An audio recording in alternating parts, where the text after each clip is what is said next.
నమస్తే, welcome to our channel. నేను పద్మిని. ప్రస్తుతంతో పాటు సీనియర్ జర్నలిస్ట్ భరద్వాజ్ గారు ఉన్నారు, మాట్లాడదాం. సార్ నమస్తే. సార్ నమస్తే అండి. సార్, చిరంజీవి గారి నాగ్ అశ్విన్ గారికి ఒక చిన్న టాస్క్ ఏంటి, పెద్ద టాస్కే ఇచ్చారని చెప్పుకోవచ్చు.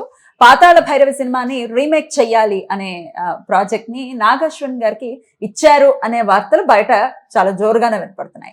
ఇందులో నిజానిజాలు ఏంటి, ఒకవేళ పాతాళ భైరవిని కనుక రీమేక్ చేస్తే ఇప్పటి జనరేషన్ ఎలా తీసుకుంటుంది ఆ ఫిల్మ్ ని, ఎలా ఉంటుంది ఆ ఫిల్మ్ అనేది ఒక్కసారి మీ అనాలిసిస్. అంటే పాతాళ భైరవి సినిమాని రీమేక్ చేస్తే బాగుంటుంది అనే ప్రతిపాదన ఆయన మహానటి సక్సెస్ మీట్ లో అన్నాడు. ఆయన ఇప్పటి వ్యవహారం కాదు, ఇట్స్ బీన్ లాంగ్ టైం.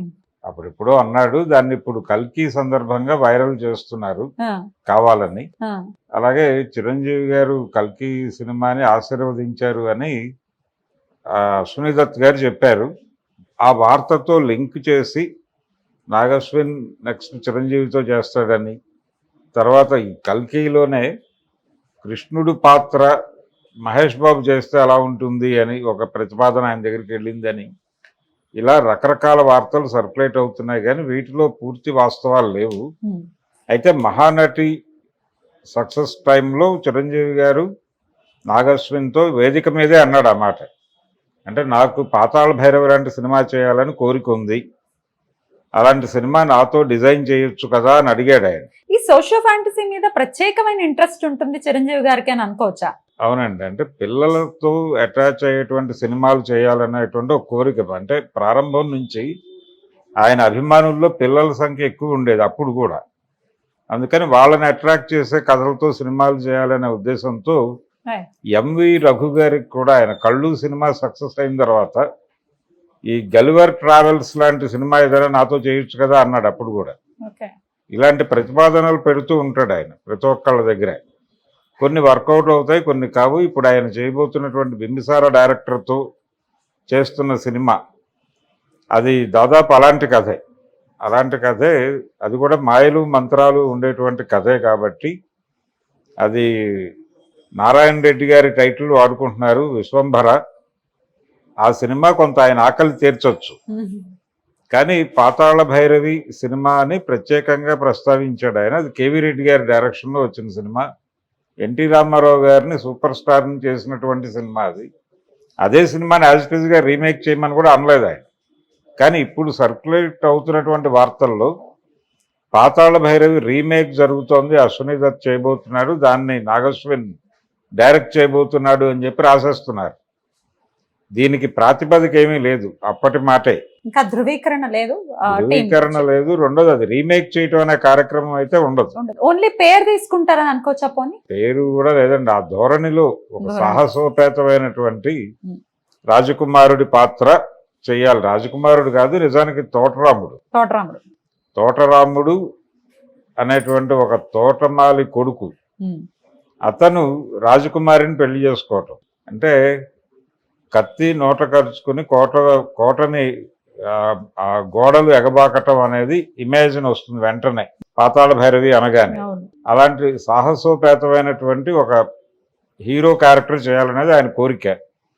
ఇప్పుడు నేపాళ మాంత్రికుడు ఎవరిని పట్టురావాలి, అలాగే ఆ రోజున మాలతి గారు చేసినటువంటి ఆ రాజకుమారి క్యారెక్టర్ ఇప్పుడు ఎవరితో చేయించాలి, ఇవన్నీ కూడా ఉంటాయి. దీంతో పాటు ఇంకా కేవీ రెడ్డి గారితో పనిచేసినటువంటి సంగీతం గారు ఉన్నారు. ఆయన నిజానికి అశ్విని దత్ గారు ఒక దశలో సంగీతం గారిని అలాగే చిరంజీవి గారిని కలిపి ఒక సినిమా చేయాలని ఒక ప్రయత్నం చేశారు. ఒక పాట షూట్ అయింది. ఇళయరాజా గారు music director, Tabu heroine, Chiranjeevi గారు హీరో. వాళ్ళిద్దరి మీద ఒక పాట కూడా షూట్ చేశాడు ఆయన. ఆ తర్వాత ఆగిపోయింది ఆ సినిమా. అలా 2 సినిమాలు ఆగిపోయినాయి. అశ్విని దత్ గారు ప్రారంభించి వర్మ చిరంజీవి కాంబినేషన్లో ఒక సినిమా ఆగిపోయింది. ఒక పాట షూట్ చేశారు, అది ఊర్మిళ చిరంజీవులతో. దానికి మణిశర్మ గారి సంగీతం, అది ఆగిపోయింది. ఆ పాట షూట్ అయి ఆగిపోయింది. ఆగిపోయిన తర్వాత సంగీతం గారితో అనౌన్స్ చేశాడు. అది కొంచెం, అది కూడా టైం ట్రావెల్ సినిమానే, జానపదంలోకి వెళ్ళేటువంటి ఒక యాక్షన్ సినిమా అని చెప్పాడు ఆయన. ఆ సినిమా కూడా ఆగిపోయింది. ఒక పాట షూట్ అయింది, అది యూట్యూబ్లో అవైలబుల్ ఇప్పుడు. అది ఇళయరాజా గారు చేశాడు ఆ పాట తర్వాత షూట్ జరగలేదు. అది నిజానికి జరిగి ఉంటే అలాంటి కథ అయి ఉండేది. అది చెయ్యాలి అనే ఇంట్రెస్ట్ ఉన్నప్పుడు ఆ సినిమా కంటిన్యూ చేసి ఉండాల్సింది. Definitely sir. అయితే ఇట్లాంటి సినిమాల గురించి ప్రస్తావన వచ్చినప్పుడు విఠలాచార్య గారి ప్రస్తావన ఖచ్చితంగా ఉంటుంది. ఆయన పెద్దపీట వేశారు ఇట్లాంటి ఫిల్మ్స్ కి. అయితే ఈ జనరేషన్ లో ఒక విఠలాచార్య గారు లాంటి ఒక డైరెక్టర్ ఉండాలి అని అంటే ఎవరు ఆ ప్లేస్ ని భర్తీ చేస్తారని అనుకోవచ్చు? లేదండి, ఇప్పుడు ఎవరికి స్టామినా లేదా? ఎవరు లేరు. అంటే కొంచెం కాల్పనిక జగత్తు, ఆ సాహిత్యం చదవాలి. నిజానికి పాతాళ భైరవికి కూడా ఒక పునాది ఉంది. అది అల్లావుద్దీన్ అద్భుత దీపం కథే. దాన్ని తీసుకుని తన పద్ధతిలోకి అడాప్ట్ చేసుకున్నాడు పింగళ నాగేంద్రరావు గారు. అడాప్ట్ చేసి ఈ పాతాళ భైరవి అనేది అల్లావుద్దీన్ అద్భుత దీపం నమూనా అది తీసుకుని నడిపాడు. అంతకుముందు అల్లావుద్దీన్ అద్భుత దీపం అని అక్కినేని నాగేశ్వరరావు గారితో సినిమా వచ్చింది. ఆ తర్వాత కమల్ హాసన్ని రజనీకాంత్ని పెట్టి కూడా తీశారు. అది చాలా భారీగా అల్లావుద్దీన్ అద్భుత దీపమే. అది పెద్దగా సక్సెస్ అవ్వలేదు. కానీ దాని ఇన్స్పిరేషన్తో ఆ కథను తీసుకుని తన మార్కులోకి మార్చుకుని చేసినటువంటి పాతాళ భైరవి మాత్రం అన్ని భాషల్లోనూ హిట్ అయింది.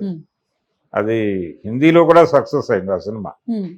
ఆ తర్వాత చాలా కాలానికి జితేంద్ర హీరోగా కృష్ణ గారు అది రీమేక్ చేశాడు పాతాళ భైరవి హిందీలోకి. ఆయనకు కూడా ప్యాషన్ ఉండేది, పాతాళ భైరవి లాంటి సినిమా చేయాలనే ప్యాషన్ కృష్ణ గారికి కూడా ఉండేది.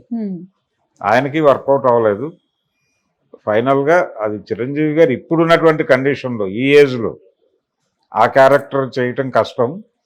కానీ బాలకృష్ణ గారు అయితే ఆల్రెడీ మెప్పించారు ఇట్లా రాజకుమారుడి పాత్ర. అది కూడా సంగీతం గారి డైరెక్షన్. సంగీతం గారి డైరెక్షన్ అవకాశం వచ్చింది చిరంజీవికి, వచ్చి వదిలేశాడు ఆయన. ఈ సినిమా చిరంజీవి గారికి వచ్చిందా? ఏది బాలకృష్ణ గారు? లేదు, విడిగా అశ్విని దత్ చేసినటువంటి సినిమానే. దానికి ఏదో భూలోక వీరుడు ఇలాంటి టైటిల్ కూడా ఏదో అనుకున్నారు, వర్కౌట్ అవ్వలేదు అది.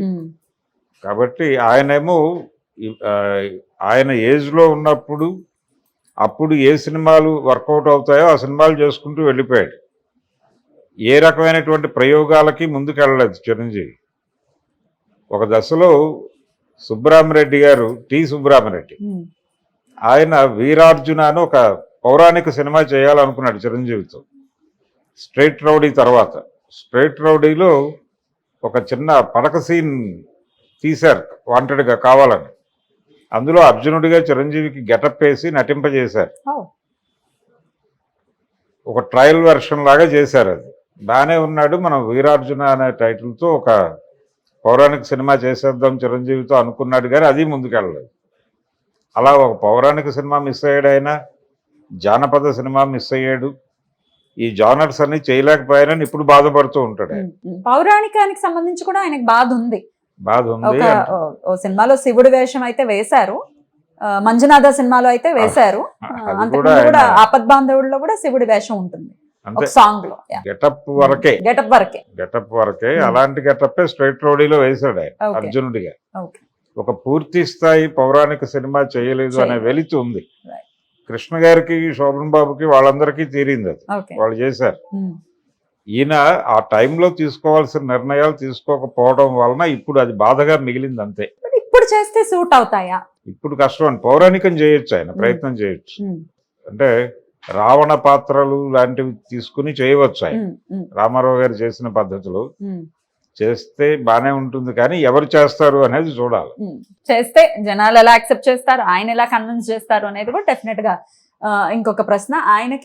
ఆయనకి కన్విన్స్ చేసే అంత డెఫినెట్ గా కన్విన్స్ చేస్తారు కదా సార్? అవును, చేస్తారు. ఇప్పుడు విశ్వంబర సినిమా బయటకు వచ్చిన తర్వాత గానీ ప్రజలకి ఆయన ఏమిటి అనేది అర్థం కాదు. దాని మీద కసరత్తు జరుగుతుంది. Thank you sir. నమస్తే.